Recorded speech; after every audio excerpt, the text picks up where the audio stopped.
The Seahawks have tried to get tempo before. This is Pete Carroll last offseason talking about the team trying to incorporate tempo into the offense. The best part of that came off this offseason that was, I think, better than years past was our tempo. The tempo that we were able to maintain offensively and to limit the defense in terms of their timing. We did it in a number of different ways, and we worked really, really hard. Through all the Zoom time, we were practicing that stuff the whole time.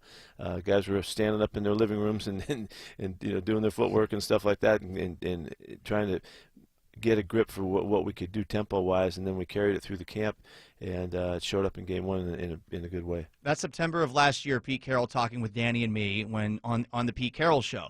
So tempo is something that generally you can actually bring to a team at the start of the year, but I remember a couple of tweets that we talked about, I think it was earlier this week, or maybe it was last week, with Jeff Schwartz. The up-tempo comment that the Seahawks are trying to get to from Pete Carroll a couple of weeks ago brought up memories of a bunch of offenses I was on that were up-tempo in OTAs and training camp the first 4 weeks of the season, but then everything slows down back to usual when defenses adjust. And then you can be up-tempo when things are going well, but in a bunch of third and long going slow again, defense struggling situations, then you're not going to be able to do it in the exact same way. Now, Brock Huard was on with us today for Blue 42, and he, of course, was Peyton Manning, playing with Peyton Manning in Indianapolis. We all know Indianapolis, man, as far as tempo goes, that's probably the best that we've seen in the NFL over the last 20 years, but it sort of has to do with the fact that Manning was a genius on the field with a mastery of that offense. I wonder how quickly the Seahawks can get, as Brock described, a master's degree in this offense. And when I asked Brock about that, because, of course, they weren't there for the first 2 weeks of OTAs. For whatever it's worth, I mean, there are 2 weeks, I would say, behind as far as being able to learn it, because that's what you really do in OTAs and in minicamp. It's more about learning than in training camp where you're actually having roster battles. Brock Huard said that another offense that made a change with another team that made a change with its offense over the last couple of years, it was a bit of a slow transition.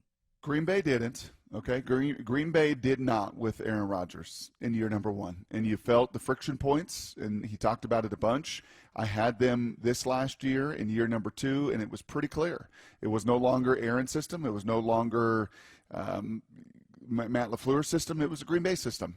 And they finally kind of got to a point where language-wise, they worked it out where Aaron wasn't comfortable with some of the stuff and didn't like, 19 words and wanted things streamlined a little bit. And yet they had their passion and the way they wanted to call things. And a first-time head coach wanted to do it his way. So there's some blending. So, no, I don't think if you look at that test case example, it is going to be unbelievably efficient and easy and seamless. There's going to be timeouts burned.